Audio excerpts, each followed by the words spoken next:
एजेने स्वतः हलव्याचे दागिने बनवले, म्हणजे ऍक्च्युली तो फुटाणा कसं बनवतात ते मी शिकलो. ऍक्च्युली टेक्निक ती प्रत्येक टेरेसवर फॅमिलीज उडवतायत वगैरे, ते अख्खं भरलेलं असं दिसायचं. ते मांजरमुळे पक्ष्यांना लागतं, पक्षी मरतात, स्कूटर चालवणाऱ्यांचे सुद्धा असे लिटरली गळे कापले जातात. असे खूप इन्सिडेंट्स वाचल्यावर मग थोडी समज आल्यावर मग मी कधी उडवलेच नाहीत. नमस्कार, मी अंकिता शिंदे. इट्स मज्जा मराठीमध्ये तुम्हा सगळ्यांचं स्वागत. आज मी आली नवरी मिळे हिटलर या मालिकेच्या सेटवर आणि सध्या इथे मकर संक्रांतचं शूट होतंय सगळं. सो लीला आणि एजे माझ्यासोबत आहे. नुकतीच तुमची गोड लव्ह स्टोरी सुरू होती, ती खूप छान वाटते मला पाहायला. पण काय सांगाल, तुम्ही किती एन्जॉय करताय? कारण यापूर्वीचे सीन्स वेगळे होते, आता जे प्रेक्षकांना हवं असतं ते फायनली त्यांना बघायला मिळतंय. काय वाटतं लीला तुला? एजे चेंज होते पचत नाहीये खरं तर, कारण आम्हाला सीन्स करताना पण इतकं वेगळं वाटतं. पहिले आम्हाला खूप भांडायची आणि एजे चिडायची सवय होती, पण मजा येते, एन्जॉयच करतो आम्ही. पण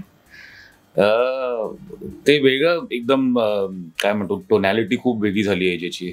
त्यामुळे ते पहिल्यांदा मला ते समजायला जर असं वाटत होतं, असा एजे कसा रोमॅन्टिक बिहेव. ऍक्च्युली मी त्या रोलमध्ये एवढं घुसलो होतो की ते रोमॅन्स ऍक्च्युली जमत नव्हता मला काही दिवस तरी. तर हळूहळू आमचे डायरेक्टर महान आहेत, सनी सर, ते करून घेतात आमच्याकडनं.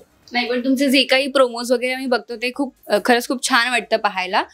पण लीला, मकर संक्रांत आहे आणि लीला, एजे तुला हलव्याचे दागिने वगैरे त्यांनी त्यांच्या हाताने बनवले, ते तू परिधान करणार आहेस. तर काय सांगशील, लीला किती एक्साइटेड आहे मकर संक्रांतसाठी? कारण तुला ऑलमोस्ट वाटले की ते नाही येणार. हो, मला सकाळपासून एजे कुठे माहित नाही, मी फोन केला तरी उत्तर नाही. सो मी खूपच अशी होते. आणि जेव्हा सगळ्या सुनांचे नवरे त्यांना सजवत होते तेव्हा मला खूप वाईट वाटत होतं की मलाच नाहीये कोणी सजवायला.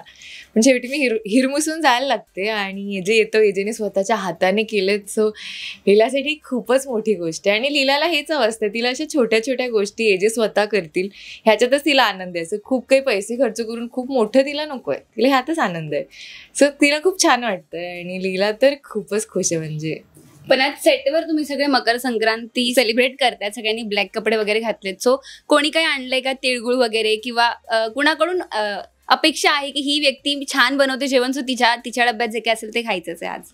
भारतीताईने तिळगुळ आणले आणि ते सगळ्यांना आम्हाला दिले. हो, आम्ही परवा तेरवापासून कोण ना कोणतरी तिळगुळ. आमच्या सेटवर ना ते खासियत आहे की सगळे उत्सव आम्ही एवढे सेलिब्रेट करतो ना, संक्रांती असो किंवा दिवाळी असो किंवा क्रिसमस असो, कुठलेही सण जे येतात ते आमचे प्रोडक्शन मध्ये एवढे उत्साही आहेत की ते लिटरली असं वाटतं की आपण घरीच आहोत आणि घरचे लोक एकत्र सेलिब्रेट करतात. कारण की पतंग आणले, पतंग लावले, आम्ही सगळ्यांना युनिटला तिळगुळ वाटला वगैरे. तर खूप छान एक एन्व्हायरमेंट ते जपतात कल्चर सेटवर पण सगळ्यांसाठी.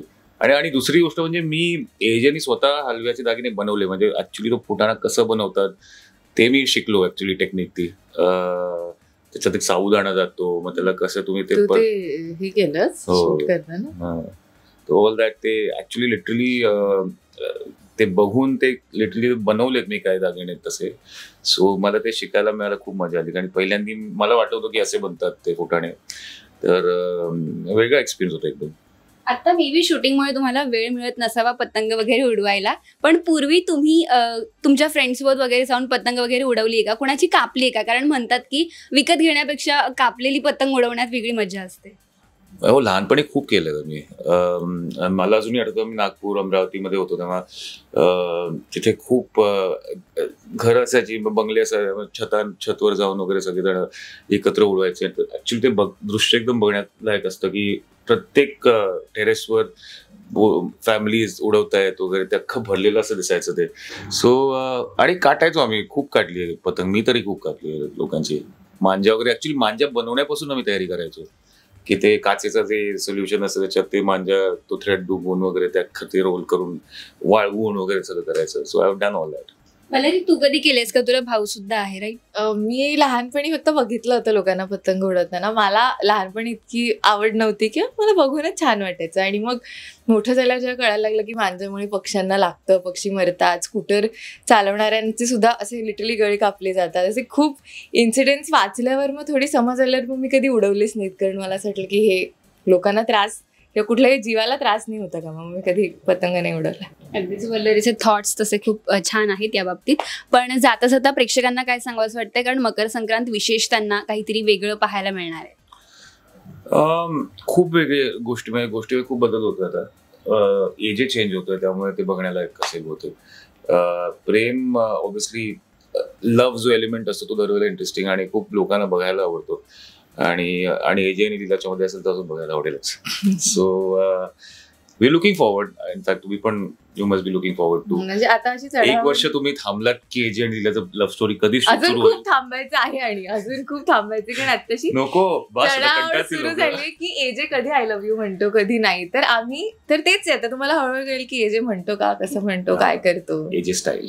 एजे स्टाईल, लीला स्टाईल हवं पण आय लव्ह यू ना. लीला स्टाईलने एजेने केलं पाहिजे propose. Let's see. Actually so आम्ही सुद्धा एक्सायटेड आहोत कारण यापूर्वीचे सीन्स खूप चांगल्या चांगल्या ठिकाणी तुम्ही शूट केलेत. थँक्यू सो मच आणि तुम्हालाही मकर संक्रांतीच्या खूप साऱ्या शुभेच्छा. तुम्हालाही थँक्यू. थँक्यू. मराठी मनोरंजन सृष्टीमधील मालिका, चित्रपट, नाटक तसेच कलाकारांबद्दलच्या नवीन अपडेट्स जाणून घेण्यासाठी नक्की सबस्क्राईब करा इट्स मज्जा मराठी या आपल्या नवीन यूट्यूब चॅनलला.